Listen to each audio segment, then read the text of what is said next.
오늘 함께 나눌 말씀은 사도행전 17장입니다. 사도행전 17장 11절 우리 한 절만 보도록 하겠습니다. 다 찾으셨으면 우리 같이 한 목소리로 읽겠습니다. 베레아에 있는 사람들은 데살로니가에 있는 사람들보다 더 너그러워서 간절한 마음으로 말씀을 받고 이것이 그러한가 하여 날마다 성경을 상고함으로. 아멘.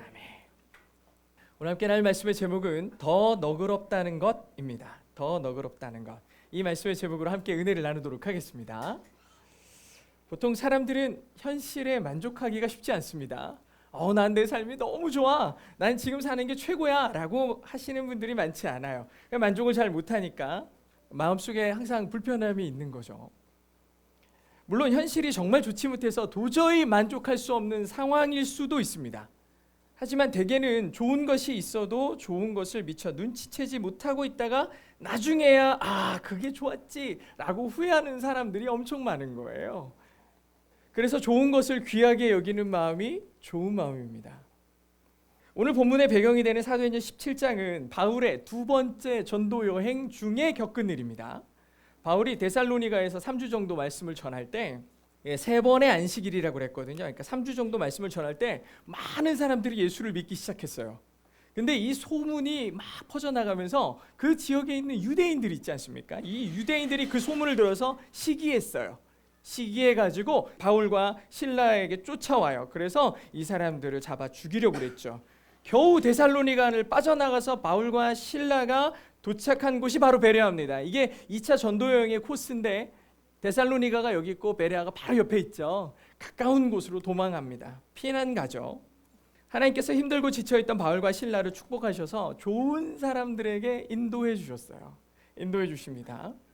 성경은 이 베레아 사람들을 너그럽다라고 기록하고 있어요. 너그럽다라고 기록했는데 영어로는 more noble character라고 돼 있어요. more noble character.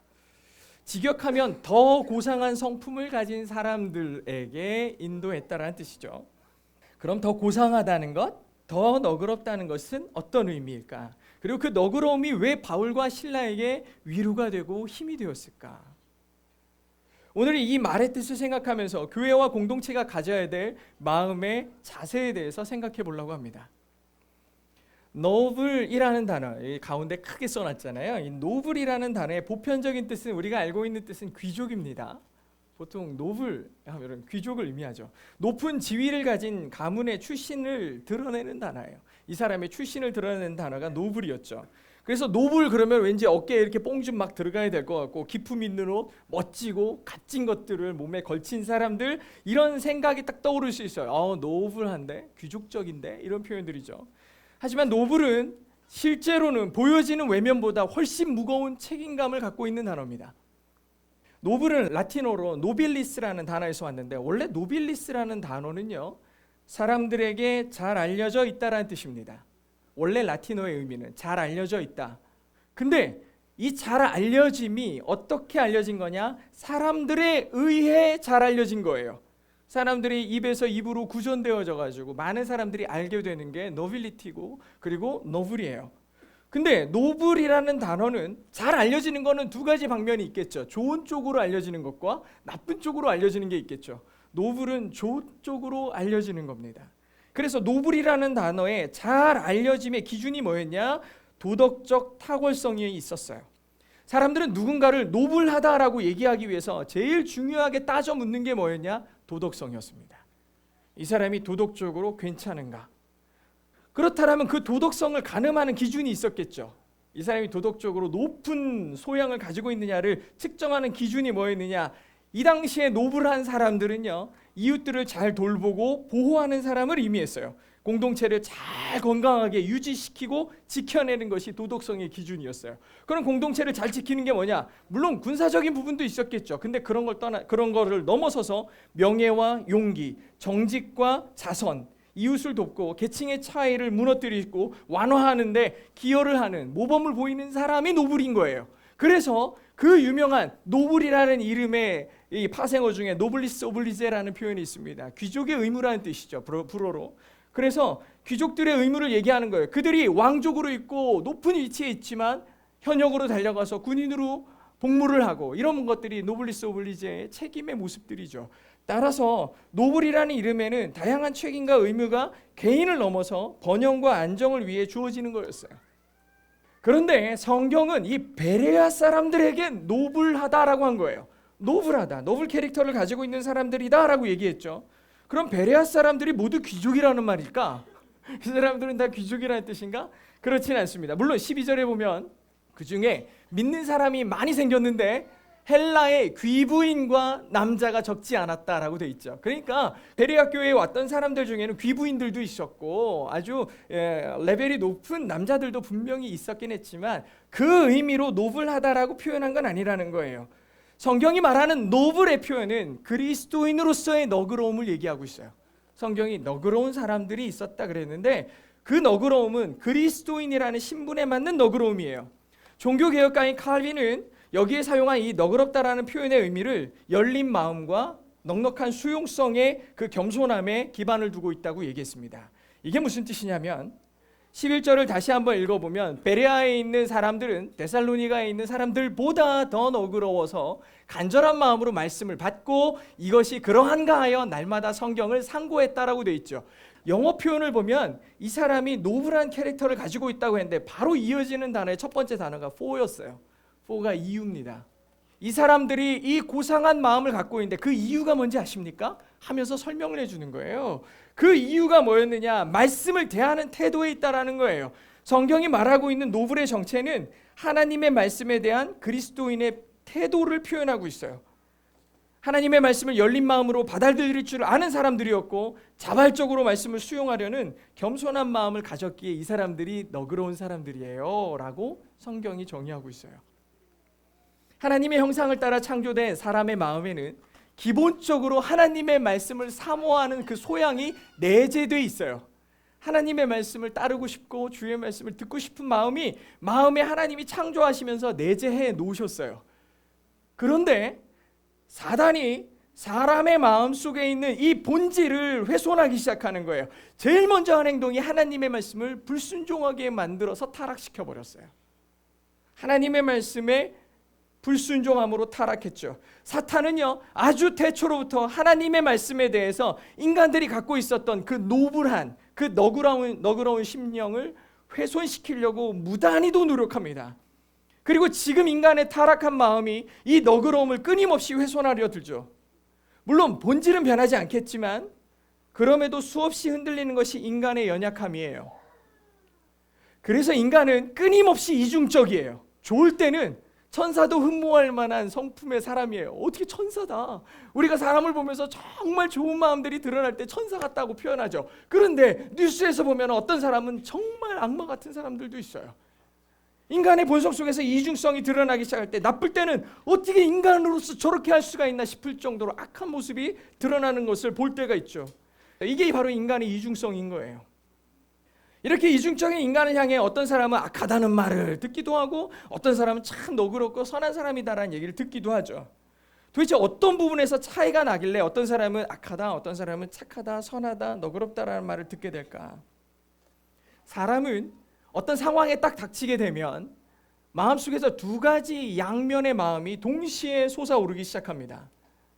그런데 그 두 가지 양면성 중에 먼저 드러나는 것이 그 사람의 캐릭터를 결정하는 거예요.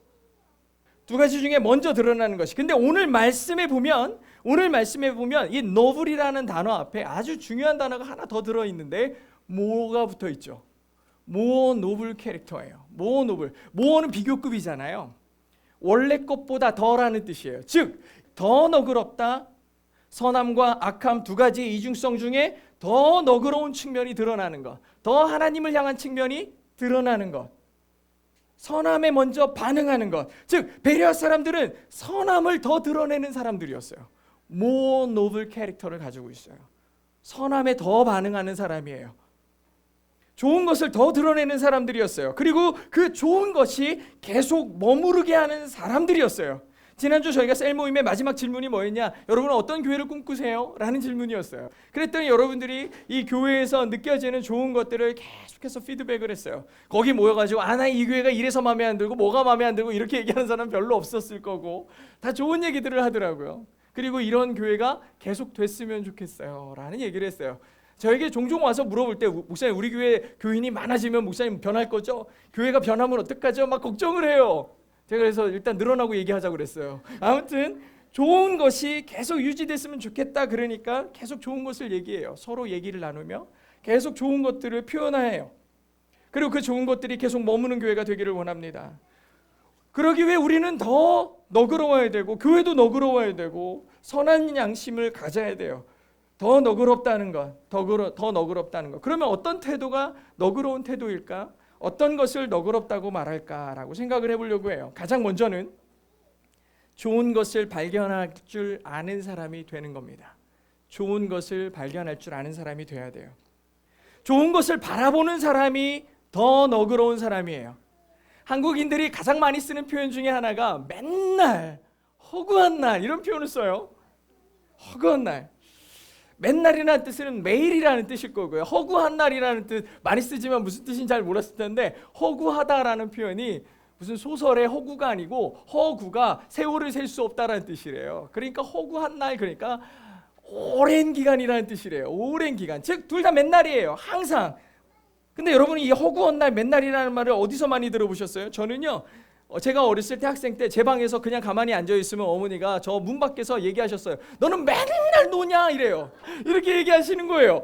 아니 제가 놀기만 하겠습니까? 공부도 하겠지만 친구들과 놀기도 하고 밥도 먹고 뭐 이것저것 하겠죠. 근데 그런 얘기를 자주 들었어요. 가끔 어머니 눈에는 다 노는 걸로 보였나 봐요. 저희 어머니뿐만 아니라 우리 많은 부모님들이 똑같은 마음이죠. 애들이 다 뽀로로인 줄 알잖아요. 노는 게 제일 좋아가지고 맨날 놀고 있는 줄 알잖아요.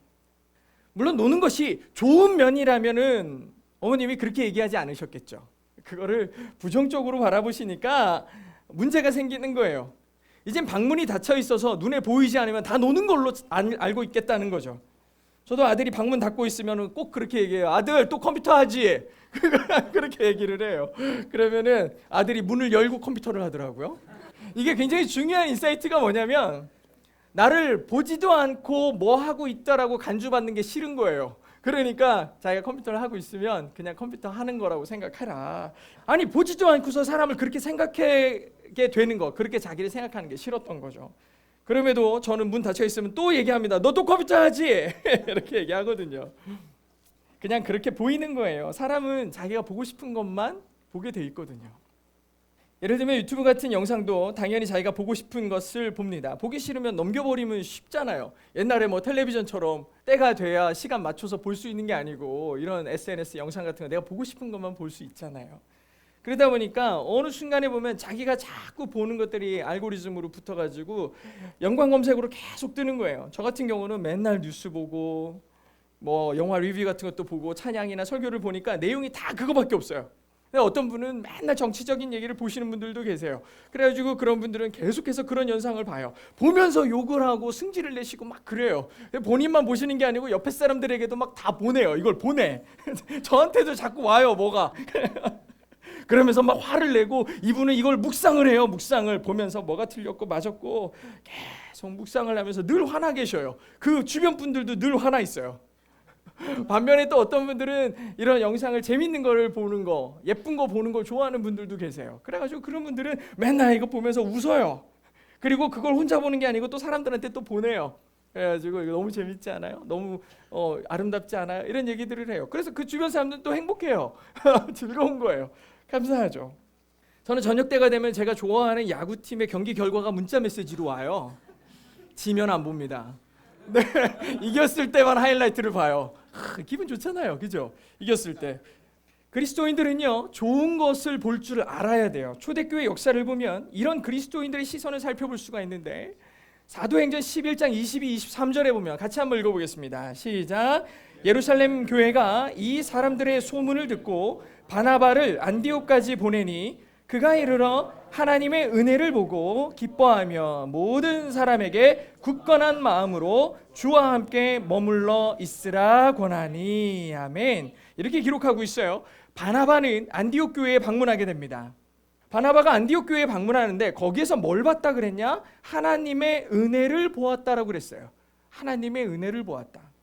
안디옥 교회가 그러면은 하나님의 은혜로 입구부터 충만해가지고 막 가득 차고 넘쳐 흘러서 근처만 갔는데도 하나님의 은혜가 그냥 저절로 보였을까?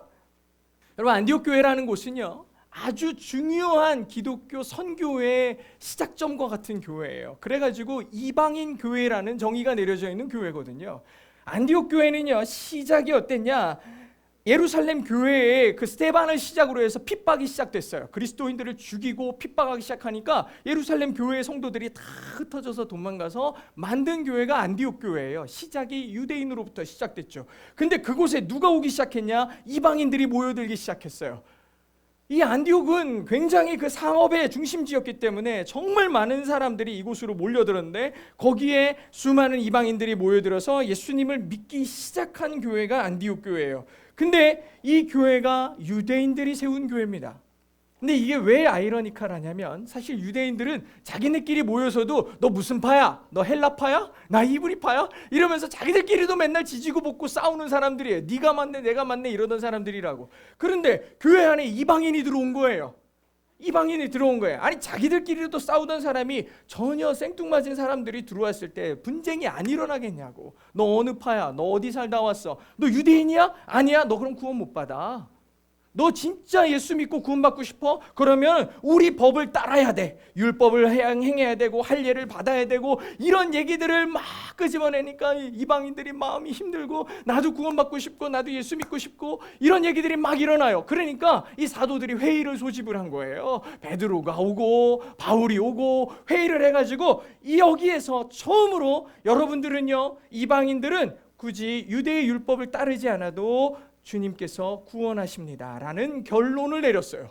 유대의 이 법률을 지키지 않아도 된다라고 얘기한 회의가 열릴 정도로 이 안디옥 교회가 정말 이 이방 선교의 시작과 같은 곳이에요. 이 안디옥 교회가 기독교의 민족적 지역적 한계를 무너뜨린 그 선교의 시작인 아주 멋있는 교회죠. 근데 이렇게 얘기하니까 되게 나이스해 보이지만 교회는 얼마나 시끄러웠겠냐고, 그죠? 날마다 분쟁이 있었을 거고, 날마다 네가 맞네 내가 맞네, 왜 우리를 차별하네 뭐하네 하면서 교회가 시끌벅적했을 거라고요. 그래가지고 예루살렘 교회가 야, 그 안디옥 교회가 심상치 않은데 해가지고 보낸 사람이 누구냐? 바나바예요. 바나바가 그 교회에 갔어요. 그 교회 가서 막 찌그락찌그락 싸우고 자기들끼리 이렇게 하는 모습을 봤냐? 아니요. 바나바는 그 교회에 가자마자 뭘 봤다 그랬냐? 하나님의 은혜를 봤다라고 한 거예요. 문제가 없는 게 아니라 바나바의 시선이 하나님의 은혜를 본 거예요. 굉장히 중요한 인사이트예요. 저는 우리 동행교회에 계신 성도님들의 시선이 이 바나바를 닮았다라고 이 말씀을, 이 오늘 설교를 준비하면서 제일 먼저 써줬어요. 왜? 교회를 보십시오. 얼마나 모자란 부분도 많고 불편하고 부족한 점이 많은 교회인지 몰라요. 사람들이 찾아올 만한 매력이 거의 없는 이 교회에 여러분들이 지금 같이 와서 함께 예배하고 있는 이유는 다른 걸 보지 않았기 때문이에요. 하나님의 은혜를 받으니 이곳에 와서 함께 예배할 수 있는 거라는 거죠. 저는 지금 여러분이 교회를 바라보는 시선이 계속 이렇게 이어지기를 진짜 소망합니다. 물론 교회도 하나님의 은혜를 드러내는데 최선을 다해야 되겠죠.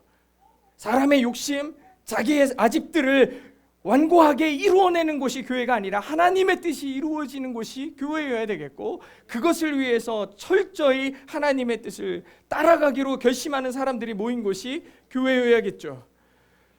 하나님께서 우리에게 명령하신 소명이 주님의 뜻을 따라가는 거예요. 어쨌든 교회를 향한 성도들의 너그러운 마음이 지금 이 교회와 이 도시를 향한 사역들을 가능하게 만든 거라고 생각합니다. 시선이 중요하다는 거예요. 좋은 곳을 볼 줄 아는 게 되게 중요한 거죠. 그 어느 아버지가 아들의 성적표를 받고서 한 얘기가 되게 유명하지 않습니까? 아들이 성적표를 시험을 보서 가져왔더니 다 가였는데 한 과목 체육이 양인 거예요. 아버지가 이 아들을 보면서 뭐라고 했느냐? 한 과목에 너무 집중하지 말라 그랬잖아요. 근데 이게 되게 우스운 얘기지만 그 시선에 대한 아주 중요한 인사이트를 주고 있어요. 아주 중요한 인사이트죠. 당신은 무엇을 보는가? 무엇이 먼저 보이는가? 교회를 바라보며 규모와 편의성과 이런 것이 아니라 하나님의 은혜를 보는가? 성령의 역사를 보는가? 예수님을 바라봐야 되겠고, 생명을 바라봐야 되고, 성령이 일하심을 봐야죠. 이게 너그러운 시선인 거죠. 사람은 자기가 보는 방향으로 향하게 돼 있어요. 이건 너무 당연한 거죠. 내가 보는 곳으로 가는 거거든요. 그 너그러움을 소유함으로 하나님의 선하심의 방향으로 행할 줄 아는 여러분 되시기를 축복합니다. 이렇게 너그러움을 소유했다면 다음으로는 그 너그러움을 표현할 줄 알아야 됩니다. 표현할 줄 알아야 돼요. 요즘 저희 교회가 아까 전에 광고에서 말씀드렸던 것처럼 뭐 유튜브나 인스타그램이나 뭐 SNS에다가 교회 사역들을 올리고 있어요. 그동안 이런 사역들을 거의 하지 않고 있는 것이나 다름없었죠. 그러다 보니까 참다 못한 성도들이 자발적으로 좀 하자고 그래가지고 시작을 했어요.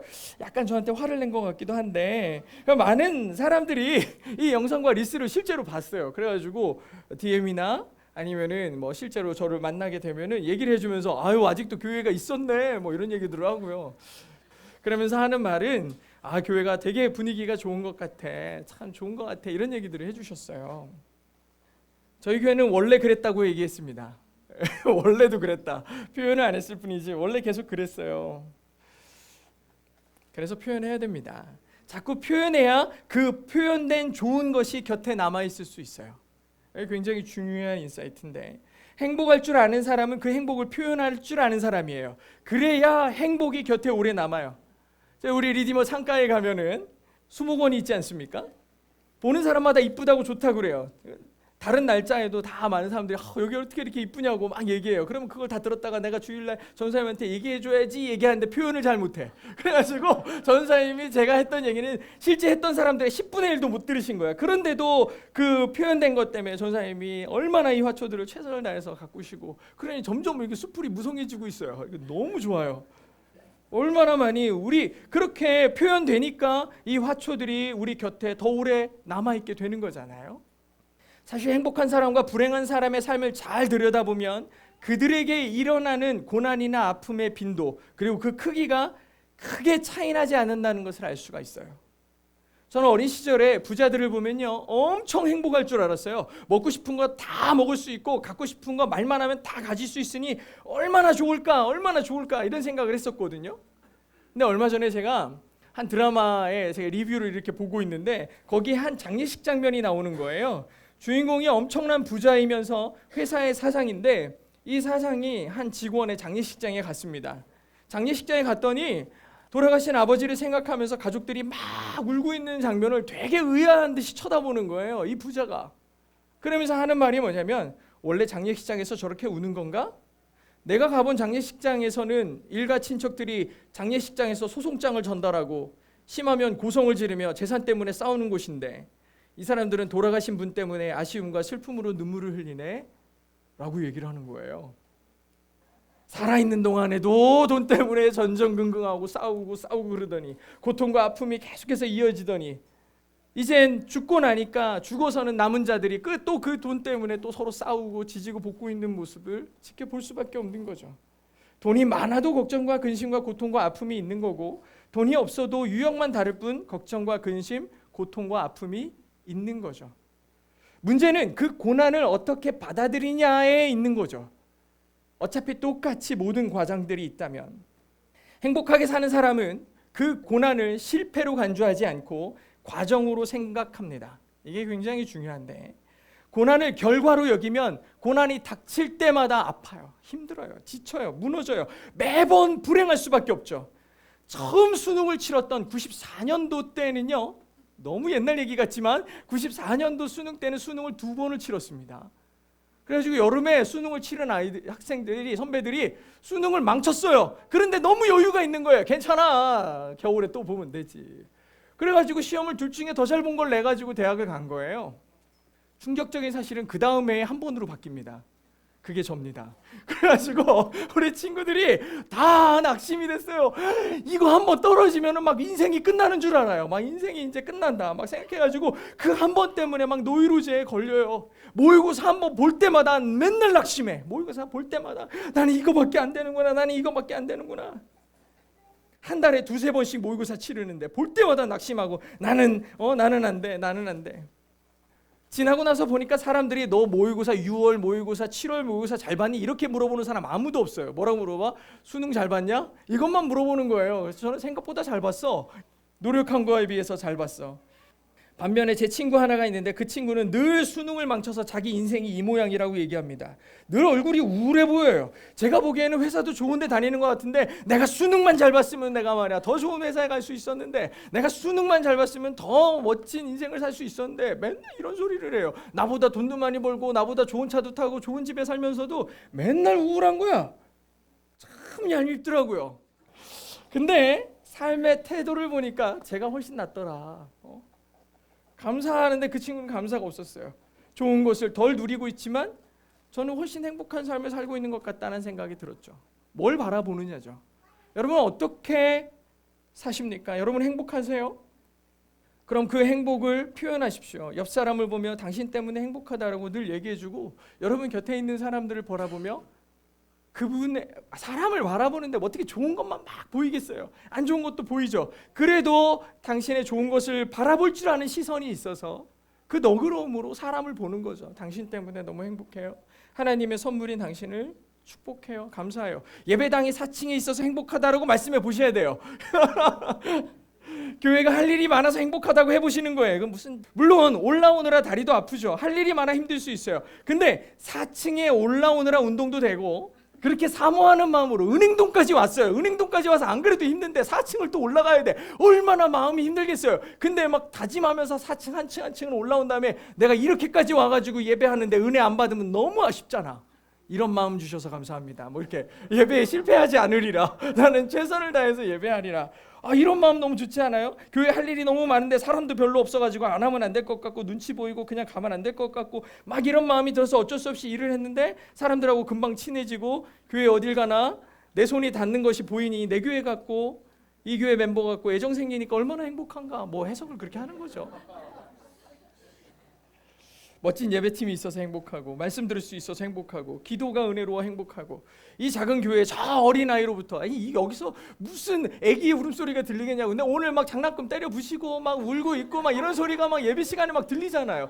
거기로부터 시작해서 어른에 이르기까지 다 모든 세대가 저렇게 이쁘고 아름답게 학생, 청년, 장년이 함께 어우러지는 교회가 얼마나 아름다운가. 너무나 귀하게 섬겨주시는 전사님과 목사님이 계셔서 너무나 좋고, 점심이 맛있어서 좋고 행복하고 뭐 등등 많은 것들을 뭘 보느냐의 문제겠죠. 뭘 보느냐. 우리의 시선은 너그러운가 물어보는 거예요. 그렇게 표현할 때 내 것이 되고 자기의 것이 되는 거예요. 특별히 좋은 것을 자꾸 표현하는 사람에게 하나님의 은혜와 복이 누려지는 거죠. 사랑하는 성도 여러분, 즐거워하는 자들과 함께 즐거워하고 우는 사람들과 함께 울라는 말씀이 있지 않습니까? 모두 표현하라는 뜻입니다. 표현하십시오.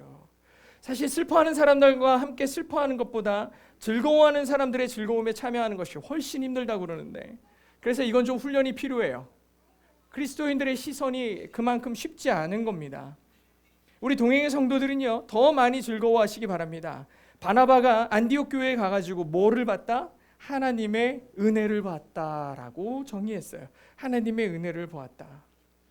우리가 동행교회에서 하나님의 은혜를 보고 기뻐할 수 있었으면 정말 좋겠습니다. 그러기 위해서 우리 안에 더 너그러운 마음, more noble 캐릭터를 소유할 수 있기를 축복합니다. 동행교회는 이미 리디머라는 공간을 통해서 여러 너그러운 마음을 가져야 할 사역들을 지원하고 응원하고 있어요. 이게 쉬운 건 아닙니다. 수없이 많은 교회들, 진짜 규모로는 우리 교회보다도 훨씬 더 큰 교회들, 엄청나게 많은 공간이 남아 돌아가는 것도 그걸 내주는 게 쉽지 않아요. 근데 저희는 3분의 1을 내줬어요. 우리 전사님이 지난주에 슈퍼 개척교회라고 저희 교회를 해줬는데 너무 감사한 거예요. 이거 뭐 어떻게 저런 게 있을 수 있냐고요. 그리고 그것을 누구든지 쓸 수 있게 내주는 거, 갈급한 심령들에게 너그럽게 내줄 수 있는 마음이 있었고, 그들의 좋은 것을 보았기 때문에, 뭐 물론 막 그 악기도 고장 나고 가끔 막 이런 이상하게 어질러 놓고 그럴 수 있어요. 근데 너그러운 마음으로, 아니 우리가 못하는 사역을 저들이 하고 있잖아요. 너무 감사하지 않나요? 하나님의 은혜를 갈급해하는 영혼들에게 넘치는 은혜를 표현하고 있는 중이라고 저는 믿어요. 그래서인지 많은 사람들이 리디머와 동행교회를 보면서 하나님의 은혜를 보고 있을 거라고 저는 믿습니다. 더 많이 주의 은혜를 드러냈으면 좋겠어요.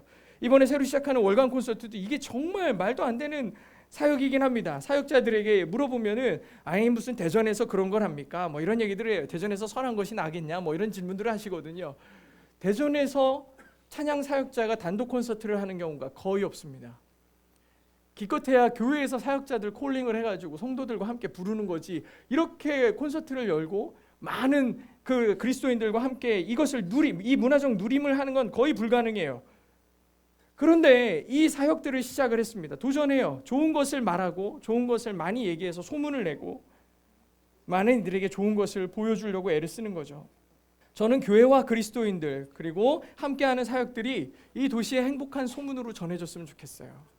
노블한 것, 교회가 너무나 가치 없이 세상으로부터 비난받고 수치스럽게 여겨지면 안 되잖아요. 우리가 예수를 믿음이 얼마나 행복한 일입니까? 얼마나 귀한 일이에요. 그럼에도 불구하고 우리는 그 노블하지 않음으로 세상으로부터 손가락질을 받잖아요. 여러분, 좋은 것들을 많이 소문내시고 여러분의 시선이 먼저 고상해지고 너그러워져서 하나님의 은혜를 나타낼 수 있기를 축복합니다. 우리 동행의 성도들도 어딜 가든지 여러분의 삶에 함께 하시는 하나님 때문에 행복하고 교회 다니는 게 행복하고 예배함이 기쁨이라고 행복을 표현하는 모든 성도 되시길 주의 이름으로 축복합니다.